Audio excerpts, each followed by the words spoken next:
യാക്കോബായ സുറിയാനി സഭയുടെ ശ്രേഷ്ഠ കാതോലിക്ക ഭാവിയായി മലങ്കര മെത്രാപ്പോലീത്ത ജോസഫ് മാർ ഗ്രിഗോറിയോസ് സ്ഥാനമേറ്റു. ശ്രേഷ്ഠ കാതോലിക്ക ബെസേലിയോസ് ജോസഫ് പ്രഥമൻ ബാവ എന്ന പേരിലാകും അദ്ദേഹം അറിയപ്പെടുക. സിറിയയിലെ സംഘർഷഭരിതമായ സാഹചര്യം കണക്കിലെടുത്താണ് ചടങ്ങ് ലെബനനിലെ ബെയ്റൂട്ട് അച്ചാനെ സെന്റ് മേരീസ് കത്തീഡ്രലിലേക്ക് മാറ്റിയത്.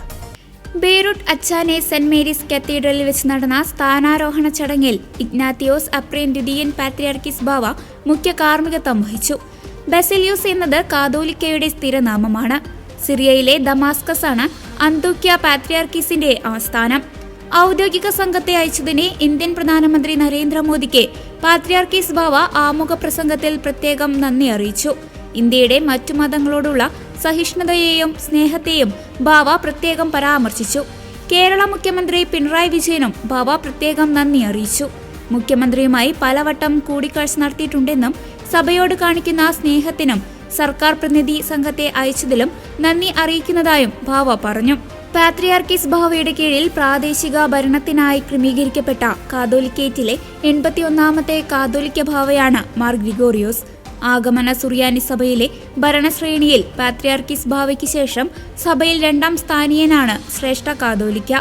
മെത്രാപ്പോലിത്തമാരെ വാഴിക്കാനും പ്രാദേശിക സുൻഹദോസിനെ നയിക്കാനും കാതോലിക്കയ്ക്ക് അധികാരമുണ്ട്.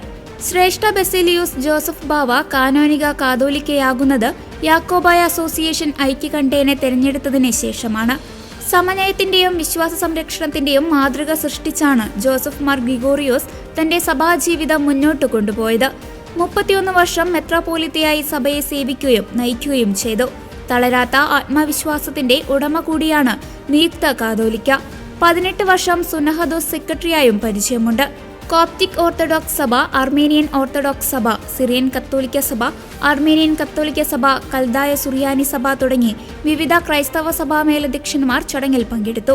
മലങ്കര കത്തോലിക്ക സഭയുടെ തലവനായ കർദിനാൾ ബെസിലിയോസ് ക്ലീമിസ് കാതോലിക്ക ബാവയും മാർ തോമസ് സഭയെ പ്രതിനിധാനം ചെയ്ത് ജോസഫ് മാർ ബർണബാസ് സഫ്രഗൻ മെത്രാപ്പോലിത്തയും പങ്കെടുത്തു. മുൻ കേന്ദ്രമന്ത്രിമാരായ വി മുരളീധരൻ, അൽഫോൻസ് കണ്ണന്താനം, ബെന്നി ബഹനാൻ MP, ഷോൺ ജോർജ് എന്നിവർ കേന്ദ്ര സർക്കാർ പ്രതിനിധികളായും മന്ത്രി പി രാജീവിന്റെ നേതൃത്വത്തിൽ MLA-മാരായ അനൂപ് ജേക്കബ്, ET ടൈസൺ, എൽദോസ് കുന്നപ്പള്ളി, ജോബ് മൈക്കിൾ, PV ശ്രീനിജൻ എന്നിവരും വ്യവസായ വകുപ്പ് പ്രിൻസിപ്പൽ സെക്രട്ടറി APM മുഹമ്മദ് ഹനീഷും കേരള സർക്കാരിന്റെ പ്രതിനിധികളായും പങ്കെടുത്തു.